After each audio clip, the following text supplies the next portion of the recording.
welcome to my channel. For those nga mga wala pa nakasubscribe sa akong channel, please do subscribe.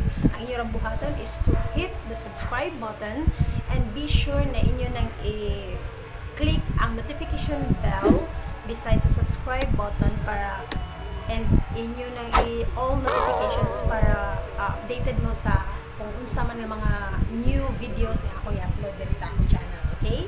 So, today, I am so very excited kay I will be unboxing a DVR Ecam Full HD Car DVR, guys. Nindot ka siya, guys. Pwede ninyo siya ibutang sa inyong car para whenever wala takabaw sa may tabo, right? Nabaloy yung mga discretion may tabo or something ninyo sa inyong sakyanan, at least naamoy evidence ko asa makita ninyo na ma-record siya gamit kani siya nga car DVR. Kanindot ani niya kay tulo ka buok ang iyang camera, guys.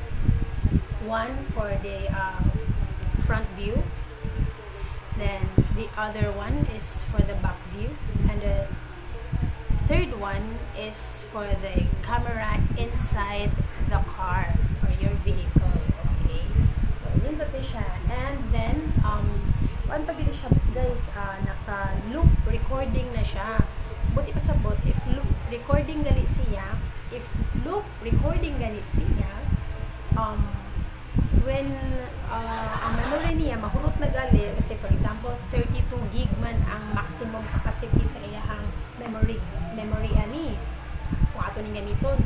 If ever na mo reach siya sa iyahang 32 gig, makonsume na niya tanan ang memory, so automatic na iyang i-delete ang pinaka first or pinaka oldest na data nga na-record ani niya nga DVR. So there's no hassle for you na inyo pang i-delete sa tagsa manually ang data sold sa inyong memory card ani.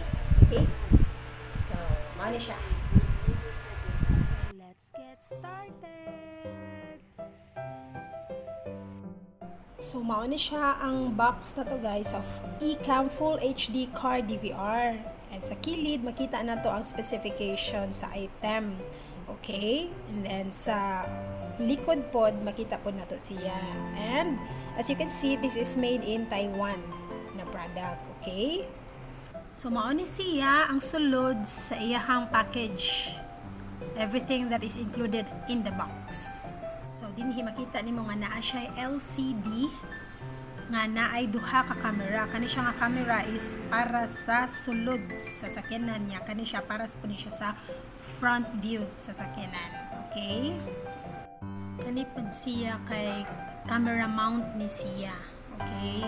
Para ma-attach sa glass panel. Then kani siya mura ni siya suction kay para mupilit gid siya dito sa glass, dili siya matarong-tarong.